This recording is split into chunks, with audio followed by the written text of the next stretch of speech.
अथ द्वितीयोऽध्यायः सांख्य योग भाग 1 चैप्टर 2 संख्या योग पार्ट 1 संजय उवाच तथा कृपयाविष्टं श्रुपूर्णा कुलेक्षण विषीदन्तमिद वाक्यमुवाच मधुसूदनः.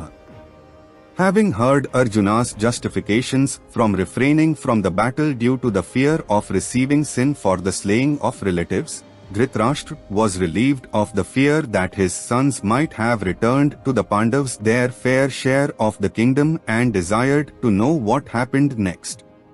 Sanjay spoke that Arjuna's eyes were brimming with tears. When one's eyes are full of tears, one's clear vision is obstructed and thus refers to Arjuna's unable to see the situation in the correct perspective. By addressing Lord Krishna with the vocative Madhusudana indicates that just as he destroyed the demon Madhu in times of yore, by descending in the royal dynasty as a Kshatriya, he would destroy all the demoniac and evil elements which are burdening the earth.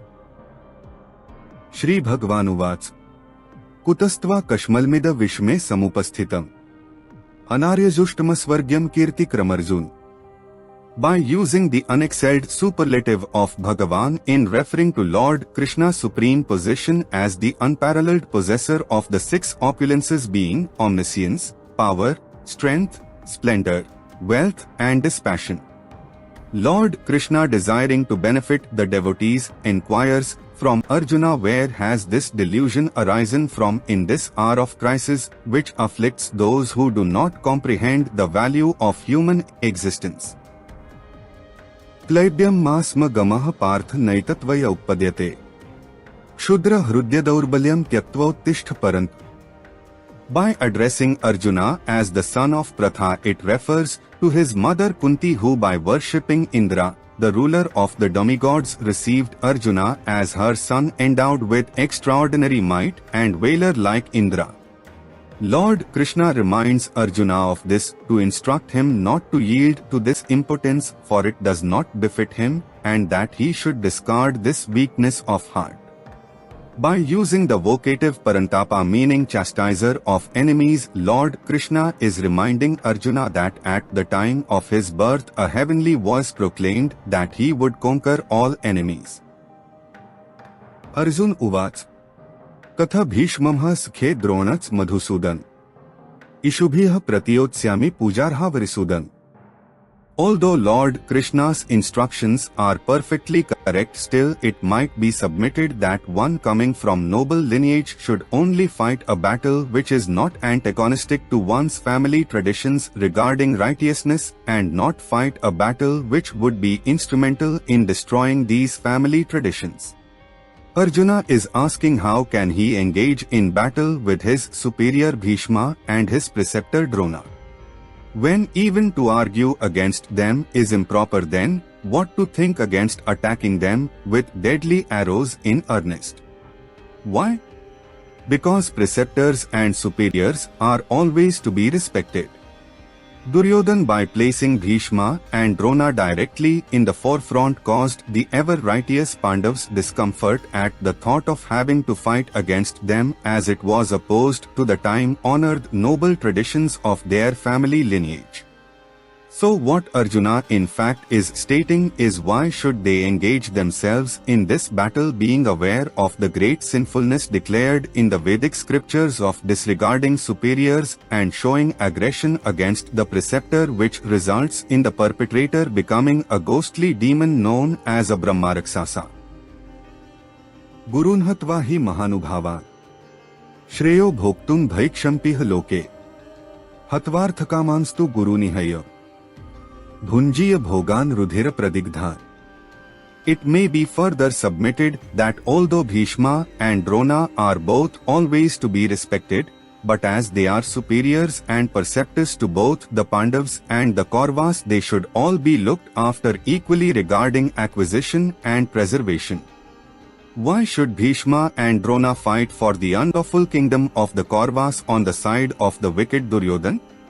It appears that being devoid of discrimination of what should be done and what should not be done have gone foul of righteousness, and thus according to Vedic scriptures have the right to be slain. Bhishma himself has stated that a superior who is degraded by these qualities deserves to be abandoned. To this Arjuna is replying that refraining from slaying great souls, it is better to live in this world by begging alms, as by this no sin will be incurred to reap in the next life. But if, as Arjuna states, they are great souls, then how can they be degraded? And if they are degraded, how can they be considered great souls? And hence their abandonment is proper. One who is inferior should normally never even think of abandoning a preceptor, otherwise one will perish out of folly. But Bhisma's statement that a man is slave to wealth, but wealth is slave to no man, therefore due to accepting wealth, he was controlled by the Kauravas. So this proves that controlled by wealth and not righteousness, and thus slaying them incurs no sin. But to this Arjuna states that by slaying elders, we may undoubtedly enjoy some pleasures in this world, but these pleasures would be tainted with blood as they are derived from the sin of slaying superiors. Chaitad vidmah kataranno gariyo yadva jayem yadi va no jayeyu yanev hatvan jijibisha stevasthitah pramukhe dharatarashtrah. It may be questioned how can Arjuna abandon his duty to fight as a Kshatriya, which is prescribed in the Vedic scriptures, and believe that begging, which is one of the duties of a Brahmana, is better? To counter this, Arjuna is stating that he does not know which one is better, or if it's even better to be victorious or be vanquished, as victory itself could seem like defeat, for by being forced into the situation of having to slay his relatives in the Kaurava army, he would not wish to live any longer. Karpanedoshophata svabhava prachhamitva dharma sammurcheta yachreyah syannishchita bruhitanme Shishyasteh shadhi matva prapanna. If, as in the previous verse, Arjuna has determined that life would not be worth living even if winning the battle, then it might be questioned what destined designation does he assign for himself.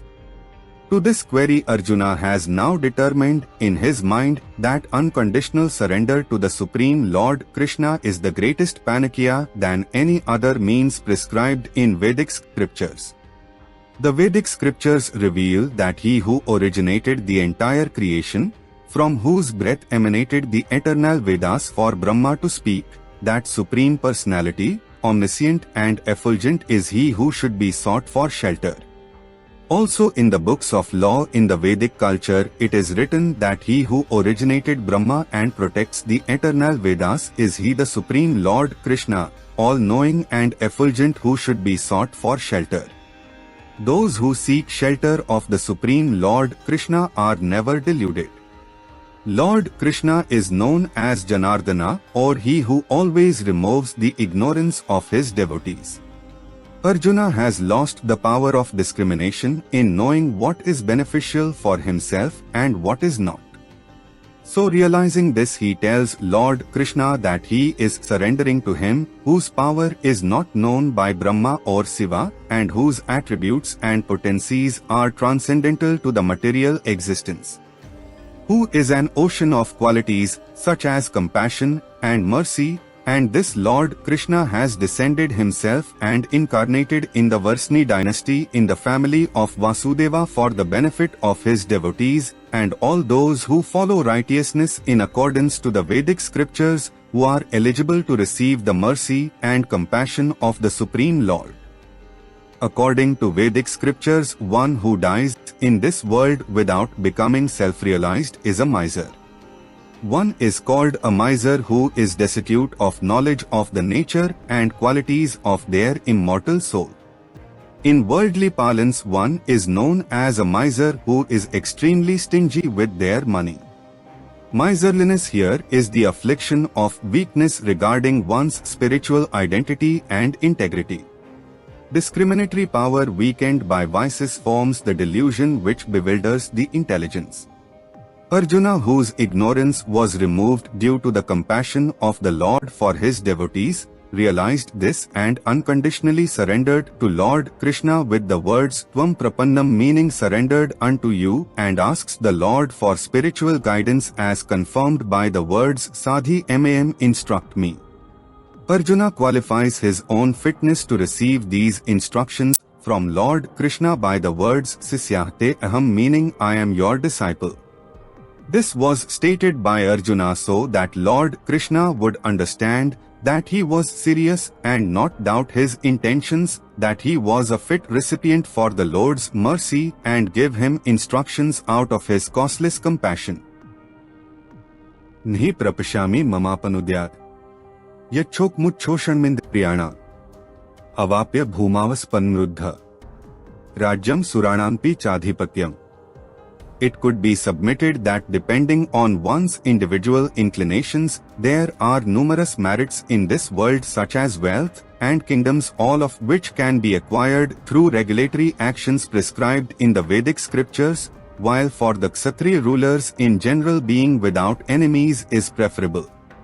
It may be put forth that Arjuna himself should decide and act, but the reply is that one in delusion needs to hear knowledge of the ultimate truth from those who are qualified, and who is more qualified than the Supreme Lord.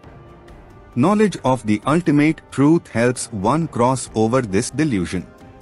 Wealth and kingdoms are not the means for crossing this delusion, and Arjuna asserts this with the words na or not.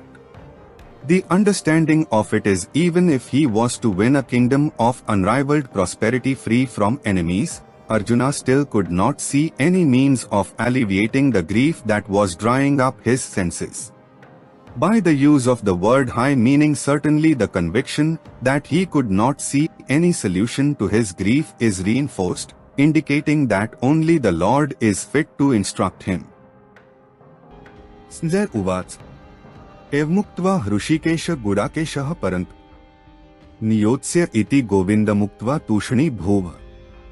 Dhritarashtra's expectancy to know what happened next was answered by Sanjay saying that Arjuna, who could control sleep, spoke to Lord Krishna, the controller of the senses, saying he would not fight.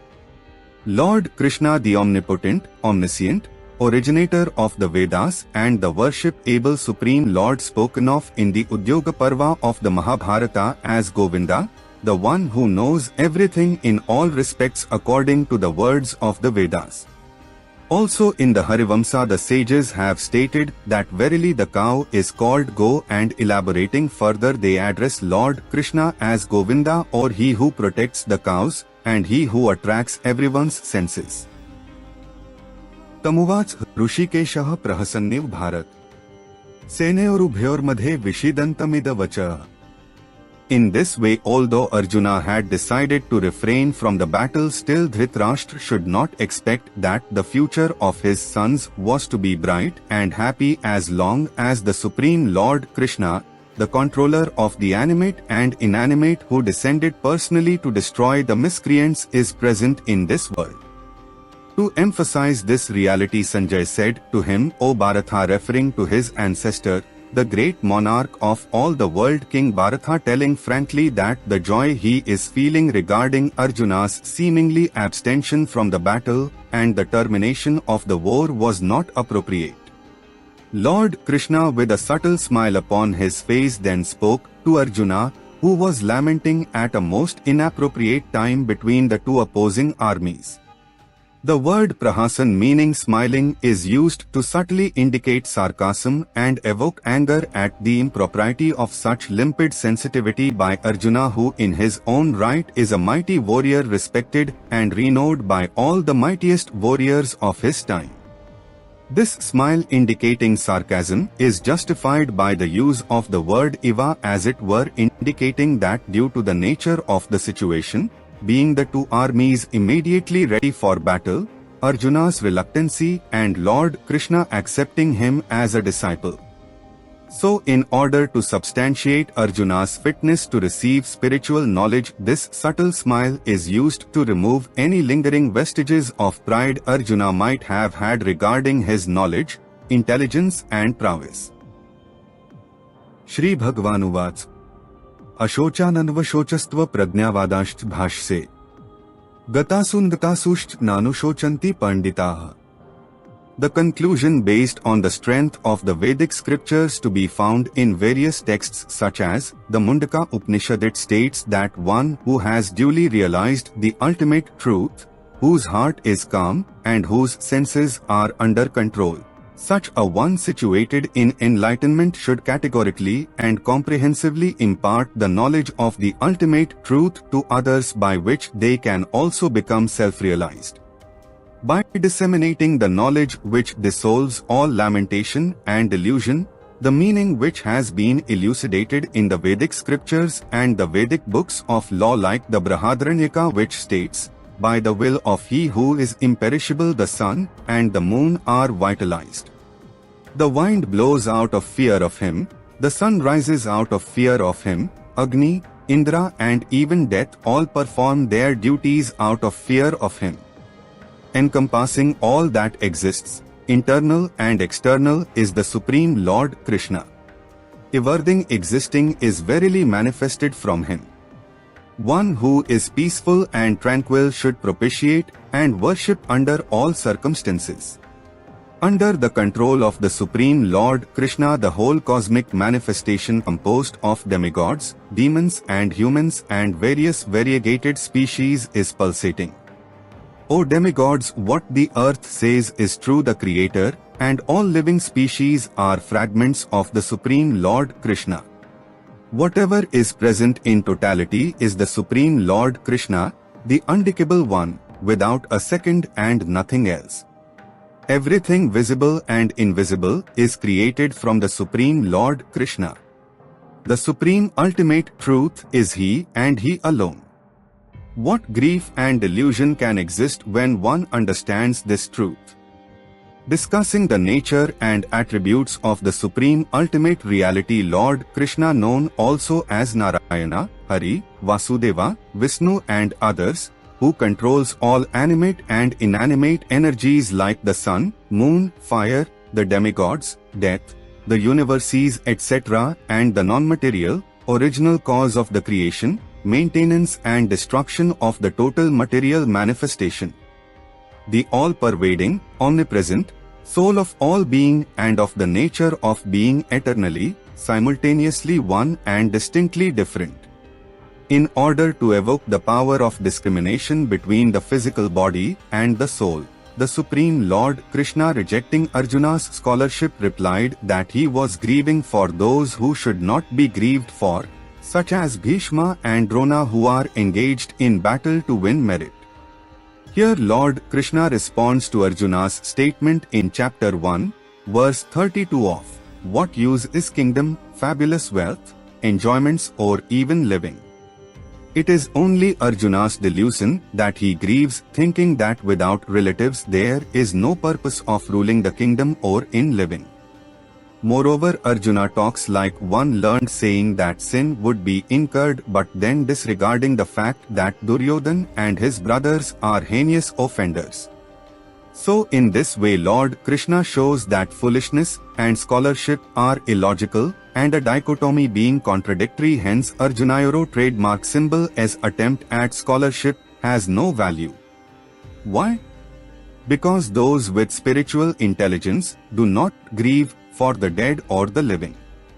The root word of Pandita, meaning learned, is Panda, which means power of discriminative intellect. Those who possess such discrimination are considered wise.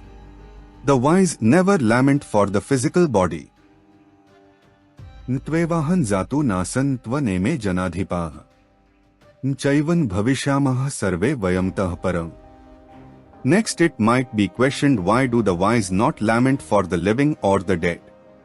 Lord Krishna here gives the reason to this, establishing that the soul is eternal and not the physical body. The words na and eva, meaning certainly never, destroys any conception of the physical body being able to ever be equated with the soul. As the ultimate soul among all individual souls, it is not that the Supreme Lord did not exist before this time, for he always existed. Similarly, it is not that Arjuna and all the kings on the battlefield did not exist before this time, for they all certainly existed, for the immortal soul transmigrates from body to body. By the authority of Bhagavad Gita, this verse spoken by the Supreme Lord Krishna refutes such statements as, "And it is not again shall we all exist hereafter from the present time till the end to come," meaning that indeed we shall all exist. So this explains and puts into the proper perspective the dissolution of the material manifestation at the time of universal destruction. By negating the origin and destruction of the soul, its very existence is proved in the middle. In this way, the soul's existence is proven in all three, being creation, maintenance and destruction. All souls are immortal, being eternal, and hence should never be grieved for. Dehinos minyatha dehe kaumara yauvanazara tatha dehantar praptirdhirastatran muhyati. Because of the traditional conception that a son is born of a father and that the grandfather died, and also due to there being an injunction by the authority of the Vedic books of law that a Brahmana remains impure during the 10 days following a birth or death in his immediate family, how is it possible that one can think of the soul as being birthless and deathless? And if one continues to think of the soul as being born and of dying, how can one alleviate their grief when the physical body dies? Can the authority of the Vedic books of law be denied? To clarify such doubts, Lord Krishna uses the word dahina, meaning attributed to the embodied soul. It is the embodied soul who occupies the physical body, which is the vehicle to experience the consequences of all one's actions. The embodied soul allocated a particular body experiences infancy, childhood, youth and old age, each stage of life which possesses its own distinct attributes at different time periods. But although there is a difference in the stages and a difference in the perception of identity, there is absolutely no difference in the soul. This is because although the activities one experiences continuously reside in the compartment of the memory, and because when one is experiencing these different stages there develops the conception of identifying with the bodily designation in the form of "it was I who in a young body played upon a father's lap and was fed by a mother in infancy, and it is I who now in an old body experience various relationships with children and grandchildren in old age." Only the bodily conception has changed, the soul remains the same. In the same way that the embodied soul experiences the changing physical body, the embodied soul changes physical bodies at the time of death. There is no difference in the soul during any of these modifications of the physical body, and there is no difference in the soul due to the natural process of receiving another new body. One who is spiritually intelligent realizes that there is no birth or death associated with the soul and is not deluded by the apparent dysfunction of the physical body even in the death of a son or father. From this verse up until verse 30 beginning with Dehi Nityam Avdhyo, meaning the embodied soul can never be destroyed, the use of the singular is in the collective sense referring to all existing souls, and this does not suggest that these embodied soul, although of the nature of the Supreme Soul, are on the same platform with. This collectivity of the individual souls referred to is taught by the expert preceptor in the line of disciplic succession that the soul is eternal and never subject in any way to old age and death. Statements supporting the variegatedness of attaining communion with the ultimate consciousness can be found in almost all of the chapters of Bhagavad Gita, and this variegatedness is supported based on the context by which they are written. Statements such as those of great virtue whose sins have been dissolved, those being freed from the delusion of the dualities, those great souls who possess the divine nature offer exclusive worship to the Supreme Lord, with their minds and lives surrendered to the Supreme Lord, those free from pride and infatuation, those who have conquered the vice of attachment and those whose desires have completely disappeared. This variegatedness is delineated for those whose nescience is completely dissolved, whose doubts have been dispelled by knowledge, whose minds are firmly established in God, whose are righteously engaged in promoting the welfare of all living entities, whose sins have been washed away, who are free from lust and anger, who have controlled their minds, and who have realized the ultimate truth. If this were not the case, then accepting the conception of the oneness of all souls in all bodies would mean that we all would have a singular uniform experience. If we were all one soul, then whether one were sleeping, another was waking and another fainting, all would experience the same sensations of pleasure, pain simultaneously. Moreover, there would be no difference in anyone's perception due to the absence of any individuality and perceptions of you are and I am. But it is factually not like this in this world, and this can be clearly understood by one's individual consciousness. Therefore, it is established that those who propound oneness of the soul in all living entities are mistaken, for even in the eternal soul there is also variegatedness. So regarding death of the soul and other such fallacious arguments, those with spiritual intelligence neither lament nor are deluded. Matra sparshastu kaunte shitoshna sukh dukhda agma payino nityastan stitikshasva bharat. Although the delusion of death is not appropriate regarding the misconception of the soul's destruction when it is in fact eternal and immortal, still it could be submitted that loss of life would result in great unhappiness when preceptors, friends and relatives are slain in battle, departing their physical bodies, and from this the delusion that they are dead may arise. To dispel this doubt, Lord Krishna replies that sensory perception or the contact between the senses and their objects give rise to feelings of heat and cold, pleasure and pain. If they are soft and sweet, they are pleasing, but if they are bitter and harsh, they are unpleasant. These things are all temporary, they are not eternal like the soul, but of a fleeting impermanent nature which comes and goes. Therefore one should just tolerate them with discrimination, patience and fortitude, for they will disappear in due course of time. By addressing Arjuna as Bharata signifies the great heritage in his ancestry on his father's side. To address him as Kaunte signifies the great heritage in his ancestry on his mother's side. This suggests that such delusion is quite improper for Arjuna. Yam hi nivyathyante purusha purushashab samdukh sukha dhira somrutatvaye kalpate. If one were to question what would be the result if one ignores the connection between the senses and the sense objects, Lord Krishna answers this by explaining that one who is performing their natural duty in life, which is prescribed in the Vedic scriptures according to their own individual qualifications, without desiring any gratification for their actions, what then can deter this living entity and cause them to deviate irresponsibly? The spiritually intelligent, living entity, possessing patience, whom remains equal in happiness and unhappiness, becomes eligible for immortality, by which life's highest goal is acquired of one's individual spiritual nature, devoid of the imperfections connected with the physical body such as of old age, disease and death.